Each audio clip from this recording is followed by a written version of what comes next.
नमस्कार साथियों, आज हम जिस विषय पर चर्चा करेंगे वह है मातृभूमि या मदरलैंड। कभी मातृभूमि, कभी माँ भूमि, किसी के लिए जन्म भूमि, किसी के लिए धर्म भूमि, किसी के लिए कर्म भूमि और कभी पुण्य भूमि और कभी कभी देवभूमि। सभी विचारों के मूल में वंदना है, वॉरशिप है। यही वंदना सभी को कल्याणकारी और स्वजनों के उत्थान के लिए निरंतर कार्य करने और कोई भी बलिदान देने के लिए प्रेरित करती है। मातृभूमि के अर्थ केवल एक भूमि या भूमि का टुकड़ा मात्र नहीं, बल्कि वो सारे सजीव और निर्जीव जो उस वातावरण में है और जो हम पर आश्रित हैं और हम उन पर आश्रित हैं, वो सभी मातृभूमि है या मातृभूमि के हिस्सेदार हैं। प्राचीन ग्रंथों में भी मातृभूमि की वंदना अत्यंत प्रभावी तरीके से की गई है। अर्थात ये वो समय होगा जब धरा पर कोई अन्य मत, धर्म और संप्रदाय नहीं रहा होगा, केवल सनातनी परंपरा ही रही होगी। तभी तो सारी पृथ्वी को मातृभूमि मान लिया गया। लक्ष्मण जब विभीषण का विधि पूर्वक राजतिलक संपन्न कराने के बाद प्रभु श्री राम से यह इच्छा प्रकट करते हैं कि लंका की अत्यंत भव्य सुंदरता देखकर मेरा मन लंका में निवास करने का है, तो श्री राम उन्हें समझाते हैं कि हे लक्ष्मण, अपनी मातृभूमि तीनों लोकों से बढ़कर है। मातृभूमि के बराबर कोई भी स्थान नहीं है। श्री कृष्ण ने अर्जुन को संबोधित करने के लिए दो विशेषणों का उपयोग किया है, अर्थात पार्थ और परंतप। अर्जुन की मां कुंती को पृथा के नाम से भी जाना जाता था और पृथ्वी के रक्षक को पार्थ के नाम से संबोधित किया जाता था। कुरुक्षेत्र में महाभारत के युद्ध में भी श्री कृष्ण ने सभी रिश्तों नातों से ऊपर उठकर मातृभूमि की रक्षा करने की प्रेरणा दी। मातृभूमि हमारी एकमात्र माँ है। हमारी मातृभूमि स्वर्ग से भी ऊंची है। भारत माता हमारी माता है। ये शब्द बंकिम चंद्र चटर्जी के प्रसिद्ध उपन्यास आनंद मठ से लिए गए हैं, जिसमें वो मातृभूमि को सर्वोपरि मानते हैं।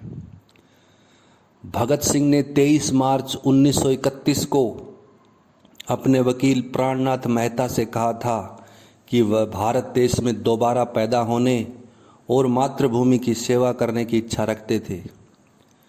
वर्ष 1979 में जब वियतनाम की सेना कंबोडिया में युद्ध लड़ने में व्यस्त थी, तब इसी चीन ने उसका फ़ायदा उठाकर वियतनाम पर उसकी भूमि को कब्जाने के उद्देश्य से चीन ने वियतनाम पर आक्रमण कर दिया। लेकिन वियतनाम के नागरिक अपनी मातृभूमि की रक्षा के लिए एकजुट हुए और चीन को बुरी तरह से हरा दिया। अलग अलग व्यवसाय करने वालों के लिए मातृभूमि की परिभाषा अलग अलग हो सकती है, परंतु हर व्यक्ति का अंतर्मन हमेशा मातृभूमि पर प्राण न्यौछावर करने वाले सैनिकों और योद्धाओं के अनुसार ही मातृभूमि की परिभाषा या अवधारणा को सर्वोपरि मानता है और सबसे ऊपर रखता है। अपनी आत्मा से ही उसे स्वीकार करता है। साथियों, समय बदलता है। समय के साथ साथ शासक भी बदलते रहते हैं। शासकों के बदलने के साथ साथ नए नए तरीके भी बदलते हैं। तरीके बदलने के साथ साथ तकनीक भी बदलती है और समाज के रीति रिवाज और मूल्य भी बदलते रहते हैं। परंतु सैनिक चाहे वो किसी भी रूप और पद पर हो, किसी भी देश का हो, उसके लिए कुछ नहीं बदलता। युद्ध उसके लिए कभी नहीं रुकता, उसका युद्ध हमेशा चलता है।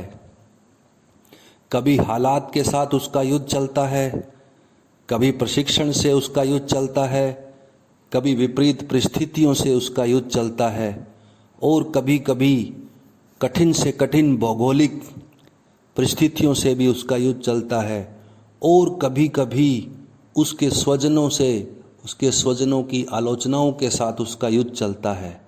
अतः सैनिक के लिए युद्ध कभी नहीं रुकता, उसके लिए कोई भी पल विश्राम का पल नहीं है। वह कभी नहीं थकता, कभी नहीं हारता। वह रुकता है या तो अपने जिरह बख्तर को बदलने, या अपने हथियार को बदलने के लिए, या अपने प्राण न्यौछावर करने के बाद वह रुकता है। लेकिन वो फिर जिंदा रहता है, क्योंकि वो अपनी मातृभूमि पर जान देने की ट्रेडिशन और परंपरा को आने वाले सैनिकों को सिखा जाता है, और उनमें फिर से जिंदा हो जाता है। उसके लिए मातृभूमि कोई भूगोल नहीं, वह तय करती है उसकी आत्मा, उसका हौसला और उसकी मातृभूमि पर जान देने की उसकी हिम्मत। वह तभी संतुष्ट होता है जब उसकी आत्मा मान ले कि अब मातृभूमि का फर्ज पूरा हो गया, चाहे युद्ध जीतकर, या मातृभूमि की रक्षा करके, या मातृभूमि पर शहीद होकर। अगर हम अपनी आसपास के विश्व की घटनाओं पर नज़र डालें, चाहे वो अमेरिका की घटना हो, चाहे वो जातीय दंगे हों, चाहे वो श्वेत और अश्वेत दंगे हों, चाहे कश्मीर में होने वाले दंगे हों, चाहे बंगाल में होने वाले हिंसक प्रदर्शन हो, चाहे केरल में होने वाले घटनाएं हो, तब हम एक चीज़ पाएंगे कि कोई विदेशी आक्रमणकारी या वह व्यक्ति या व्यक्तियों का समूह जिसने किसी दूसरे की मातृभूमि पर जबरन कब्जा किया है, या उसे ज़मीन खैरात में मिली है, मुफ्त में मिली है, वह उसे और उसकी संपदाओं को नष्ट करने में भी संकोच नहीं करता। साथियों, ना 1757 की प्लासी की लड़ाई रुकी है, ना मीर जाफ़र मरे हैं, मीर जाफ़र भी अभी जिंदा है, तांत्या टोपे भी जिंदा है, रानी लक्ष्मीबाई जिंदा है, न 1857 का स्वतंत्रता संग्राम खत्म हुआ है, ना ही 1947 का भारत पाक युद्ध खत्म हुआ है, और ना ही 1962 का भारत चाइना युद्ध खत्म हुआ है, ना ही 1971 का भारत पाकिस्तान युद्ध। ये सारे युद्ध आज भी जारी हैं। सैनिक अपनी छावनी में लौटे थे सिर्फ इसलिए कि अपने बख्तर और हथियार बदल सके। साथियों, युद्ध अभी जारी है। यह वो समय है जो ये बताएगा कि कौन अपनी मातृभूमि पर प्राण न्यौछावर करने वाले लाल हैं, और कौन वो लोग हैं जिन्हें ज़मीन खैरात में मिली थी, और जो इस खैरात में और जबरन कब्जा की हुई ज़मीन को नष्ट करने में भी नहीं हिचकिचाते। साथियों, युद्ध अभी जारी है। थैंक्स।